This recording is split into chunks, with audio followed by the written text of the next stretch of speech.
We're going to get started momentarily if everyone can just get ready. And if you have any cell phones or any electronic devices, please put them on silent.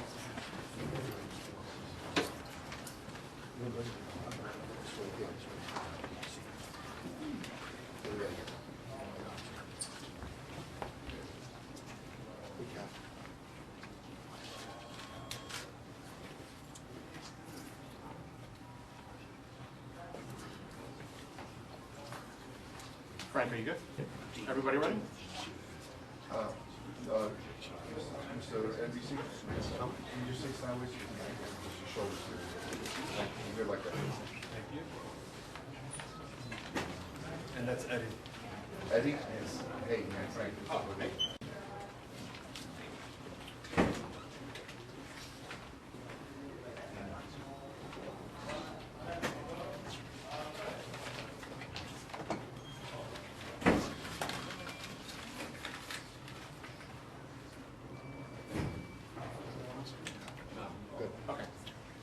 Good morning, everyone. Thank you for coming out with us today.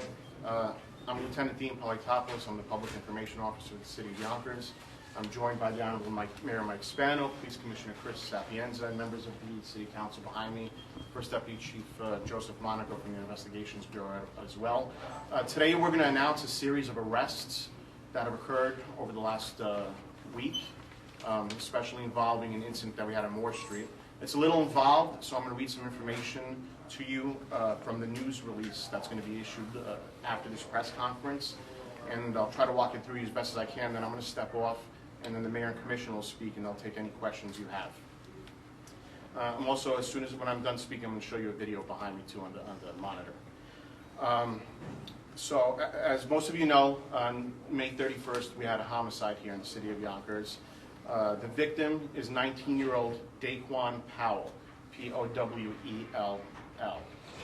On Wednesday, May 31st, at about 8:20 p.m., members of the Yonkers Police Department responded to the area of 55 Moore Street and reported a shooting victim. Upon arrival, officers located an unresponsive male with multiple gunshot wounds to his abdomen down on the street next to a black sedan. First responders rendered CPR. This is one of our police lieutenants who was one of the first on scene, immediately rendered CPR. And we transported the victim to a local hospital, but unfortunately he was pronounced deceased. A second male victim was also located with a non-life-threatening gunshot wound to his leg. We immediately initiated an investigation. What we found out that day, that Powell was the driver of the vehicle, and an 18-year-old individual was a passenger in the vehicle. They were driving a black sedan. That vehicle was driven eastbound on Moore Street and stopped in front of house number 55.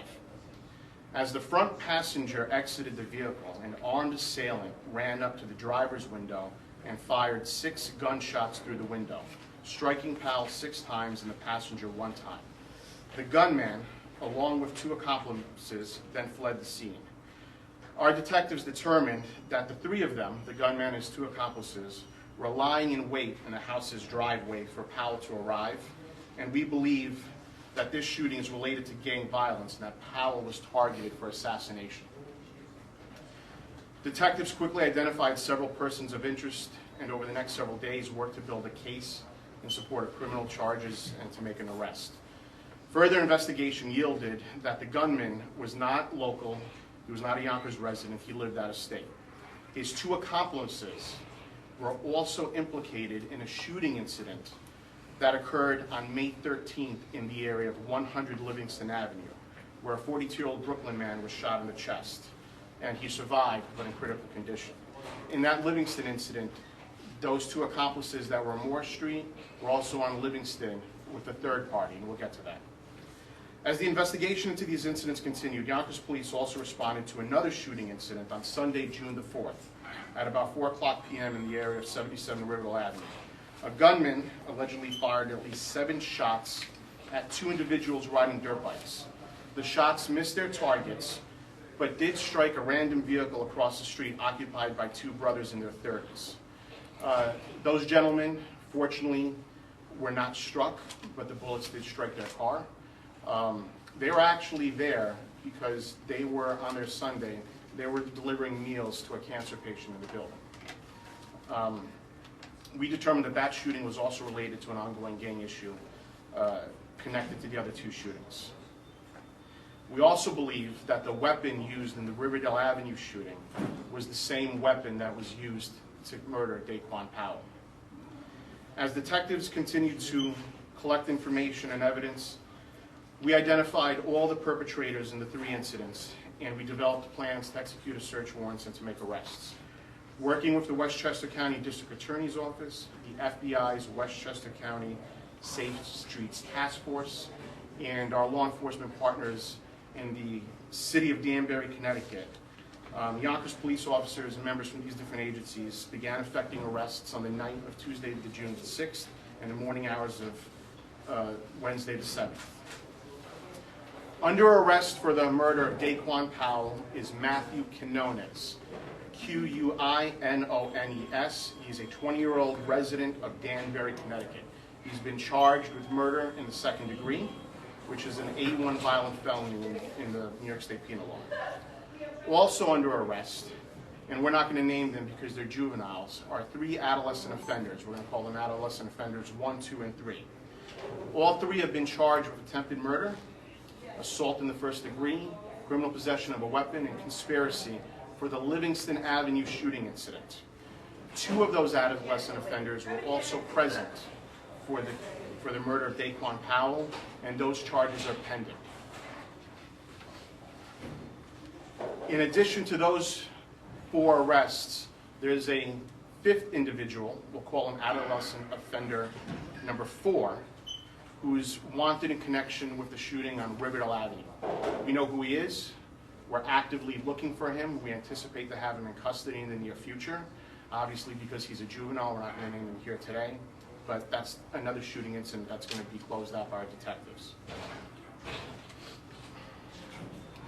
During the execution of search warrants while making these arrests, Yonkers Police recovered 2 semi-automatic 9mm pistols. One was thrown out of a window in the buildings down on Riverdale Avenue. Another was recovered on the same adolescent offender who was present for one of these shooting incidents. The 3rd adolescent offender that was present in Livingston Avenue was also charged with another shooting for hindering prosecution on a shooting that occurred on Elliott Avenue back in March. So I have the board up here. I'm just going to point to it in a moment. I'm going to close out. I'm going to walk off and let the mayor and commissioner speak. I'm going to let you know that Matthew Quinones, the murder suspect, was arraigned in criminal court on June 7th, and he's been remanded to the county jail. The juveniles have all been arraigned and remanded to the custody of a juvenile detention facility as well, and their charges are all going to be pending in court. I'm going to play a video for you right now, so I can just get your attention to the screen behind me. There's going to be 2 clips in the video. The first is the black and white clip. That's going to be the shooting at 100 Livingston Avenue, where 3 individuals have been charged. And then the second clip is going to be from the homicide on Moore Street. Your mic.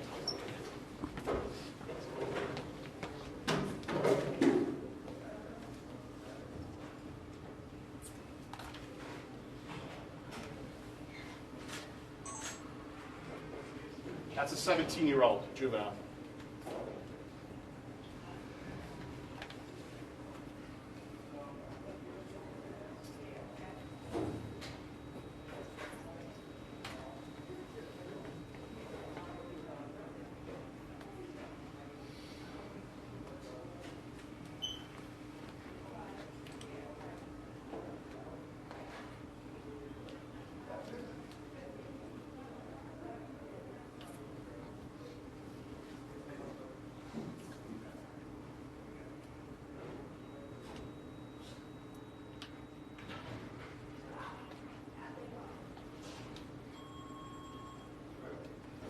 This is Matthew Quinones, Danbury, Connecticut.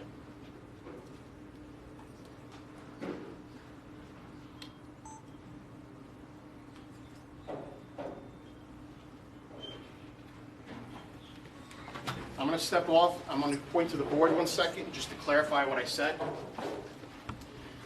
We have a shooting incident on Elliott Avenue where the suspect's been identified as a 16-year-old adolescent offender who's been charged with hindering prosecution. He's not being charged with the shooting itself. Then on May 13th, we had the shooting on Livingston Avenue, which was that first black and white clip you saw. 3 suspects, adolescent offender 1, 2, and 3. The person who is being charged on the March 23rd incident was also present for the Livingston Avenue incident. Then on May 31st, we have the homicide on Moore Street with Matthew Quinones. The 2 individuals that are also being charged for Livingston Avenue were present over here. And then the 4th shooting's on June 4th, where we have adolescent number 4, age 17. His charges are pending when we place him into custody. The gun that was used here, we believe is the same gun that was used here, was found in possession of this person right here. Now I'm going to turn it over to Police Commissioner Sapienza and Mayor Mike Spano to continue. Good morning. So these arrests are in relation to 4 separate shootings within the city, and they're responsible for a serious uptick in gang violence over the past couple of weeks. We've successfully closed out these cases and made 4 arrests.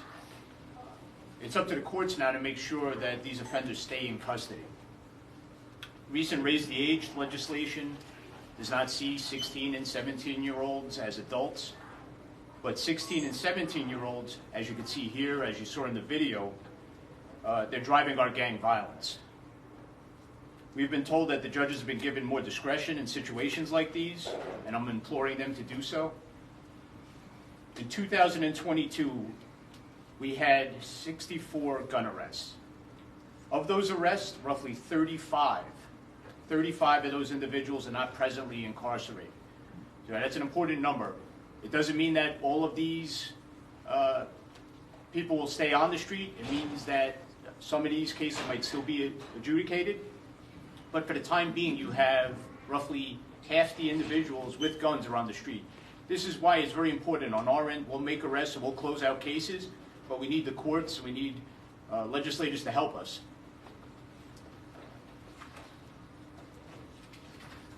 I'd like to thank our partnership with the Westchester DA, FBI, Westchester Safe Street Task Force, and our own major case in gang detectives. Yonkers remains a very safe city, and to reinforce that safety, there will be extra uniform and plainclothes officers on motor and foot patrol. I'd like to turn it over to the mayor, please. Thank you, Commissioner, and I'm joined with the Majority Leader, City Council Tasha Diaz, and Minority Leader Mike Green, and of course Councilman John Rubo, County Legislator Jimmy Nolan. I could stand here and tout our crime statistics, right, and say, yeah, we're by comparison to our sister cities, we're safe, right? Fortunately, what's it matter when you have a dead teenager? And so I could also point to something, and I think it's important that we say this, is that the solve rate in this city is equally as impressive as the crime rate. In other words, our police officers have such a good relationship with the community that they go out, they go to work, and they make these arrests. We pull people off the streets as quickly as we can.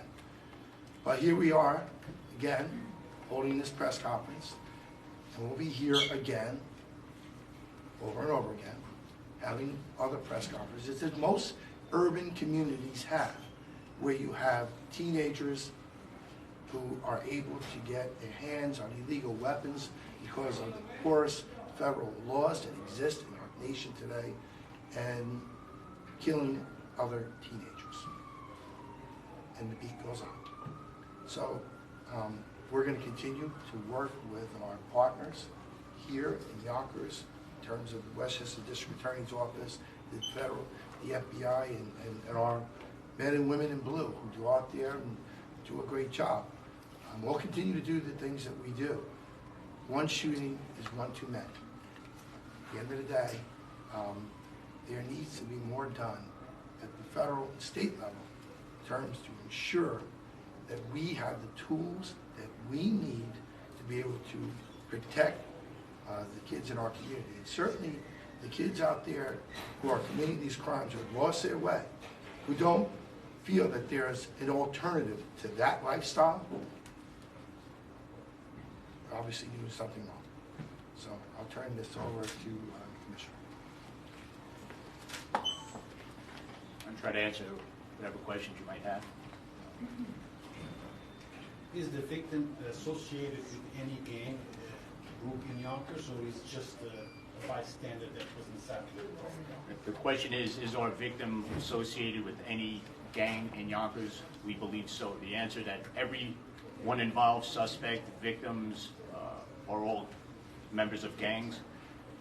We don't mention the names of the gangs. We don't like giving them notoriety, but suffice it to say this is gang violence. Can you talk a little bit about the majority of your defendants on the board are adolescents? Can you talk about the ages of these crimes, and obviously you can talk about the Yes. age law? So, raise the age, bail reform, all this stuff has an effect on us. What I often say is that we still do our jobs. Right? We play the hand that we're dealt. But as you can see, a good many gang offenders are 16, 17 years of age. We've had groups and community programs where we spoke to mothers, and we told them we're going to work with their adolescent kids, and they've told us, hey, you're too late. My kids already get involved with gang violence. 16 and 17-year-old gang offenders, as you can see here, as you can see in that video, are capable of doing a lot of heinous things. We're not saying that you shouldn't give a 16 or 17-year-old a break when they commit a minor offense, but in this case, you're talking about attempted murder, you're talking about conspiracy, you're talking about basically an organized gang hit. So in this instance, we hope that the courts do the right thing and keep these offenders in custody as long as possible. Commissioner, it's hard not to notice that these 4 incidents are in a very small, prescribed geographic area. Is this an area where a particular gang is active or defending its turf, or how would you? Yes, the question is this area, is it typical of gang violence? Yes, there are areas that have more gang violence than others. 2 gangs in particular that we're thinking about in terms of this murder and in terms of these shootings do operate in that area. So is this a rivalry, or is it an intra-gang? It's a rivalry. We never know what the grievance is about. It's often involving guns and drugs. One thing that I talk about when we talk about marijuana and the fact that in many ways it's been decriminalized, it doesn't mean that gangs don't fight over it. It doesn't mean that turf wars still don't occur. So this is something that we see on a daily basis. And Mayor, can you talk about the impact these arrests will have? You have 4 different shootings, point-blank shootings, 1 shooting in the middle of the day. What impact will this have in the neighborhood, these arrests? Tremendous impact. Like I said, if you look at our statistics, our solve rate with the Yonkers Police Department is extremely high. I would probably say it's probably the best of any urban setting here in New York State. So the arrest it will have an effect, because in that community, these individuals are ones committing all of the shootings. And so, but again, I have to go back to where is the federal government, where is the state government in terms of helping us find something for our 17-year-olds to do. 17-year-olds in urban settings are lost, 16 and 17-year-olds. And the only thing that seems to be clear to many of us is, this need to be a part of a gang, and then of course, like I said, the gun trafficking that takes place. New York State has probably the toughest gun laws in the country, but it doesn't mean anything if the overall federal laws are porous, and these guns can find their way into our community and into our kids' hands, where unfortunately they're being used against other kids. So we have a lot of work to do, and like I said, I don't know where the outrage is. I know where the outrage comes sometimes. I just wish that outrage that we see from time to time would be outrage that would be across the board, because it's needed. Commissioner, can you follow up on the mayor's point? Are you seeing the iron pipeline or any other out-of-state guns or ghost guns involved in this particular set of shootings? Yes, well, the one thing to note is that one of the weapons recovered from this arrest is responsible for an additional shooting. And that's, something that's very important to us. The spirit of this legislation, sometimes if someone has a firearm they're caught merely with possession or what's appeared to be merely possession, what happens is then that person gets out and then that gun might still come back into play, or that shooter might come back into play. And this is, when you're talking about recidivists with shoplifters, it doesn't have the same impact as when you're talking about recidivists with gun violence. And, this is where the rubber meets the road. It's very important that we keep dangerous people in custody. And to the mayor's point, our arrests are up. Our arrests are up more than 17%. So we're making more arrests than we ever have. If you commit a crime in Yonkers, you will be apprehended, you will be arrested. You talk about our solvability rate. Our detectives do an unbelievable job. In 2022, we solved 100% of our homicides. So you will be caught. So now it's up to everybody else to kind of give us the support we need so we can keep people in jail. Now, Commissioner, in the past, Yonkers Police Department had a gang unit. Do we still have that gang unit and it's operating? If not, think about bringing it back? No, we absolutely have a gang unit. I want to make that very clear. I've been hearing things in the press recently suggesting that we don't. We do have a gang unit. They're very active and they're very effective. And they developed this information that led to these arrests. And in fact, one of our gang officers was able to identify one of the suspects when no one else could. So, in a case like this, it's crucial to have a gang unit and crucial to be in touch with the gangs, what they're doing. We don't often have the support of victims, but we do have our own gang unit with their own intelligence. And it's not just our gang unit, it's our pattern crimes unit, it's our officers on the street, it's our detectives. We have numerous officers out there to deal with a situation like this. One other topic, sir. The accident, the situation, the death of the pedestrian last night on North Broadway. Can you give us an update? I know you're moving forward in both kind of a vehicle traffic investigation and a possible criminal investigation. Yes, unfortunately, we're not going to know more for some time. So what we can tell you right now is the officers at the scene pretty much said that the driver looked like they were in an altered mental state. That could be from a concussion, it could be from medical reasons, it could be from narcotics, it could be from any number of things. We don't know the answer to that yet, but we will investigate it. But it's important to note that unlike TV, toxicology reports take a very long time. Sometimes it can take us months to get to the bottom of this. But we are taking the measures we need to take from an investigative standpoint to make sure that we follow through with the investigation. Can you give us the parameters of what you think happened yesterday? What we do know is that a vehicle traveling on North Broadway lost control of the vehicle, crossed the double yellow line, at that point at a high rate of speed, perhaps because the driver was unconscious, perhaps for any number of other reasons, crossed the double yellow line, went onto the sidewalk, struck the pedestrian at a high rate of speed, continued onto a couple of yards, and then the vehicle came to rest in a home where there were some minor injuries, but from debris or whatnot. And the pedestrian was killed instantly. And Mayor, some of the neighbors are saying they're concerned about speed on that stretch of North Broadway. Is that something the administration will look at? Yeah, of course, the administration will, and I'm sure the police department's already on that. I don't know that any amount of law enforcement that day was going to do. If you went to the site of the accident and saw how it happened, I don't know that it was the wrong side of the street on the sidewalk at a high rate of speed. And my heart goes out to the Kenny and O'Rourke family, just so you know. Long-time family. Father-in-law was the mayor of Yonkers, James O'Rourke. And, he had 14 children, big, long-time family, all live in North Yonkers. And I know her pretty well. She's very much involved in the community, involved with the Yonkers Historical Society. She's going to be missed, and And like I said, my condolences go out to that family. It's a horrible death.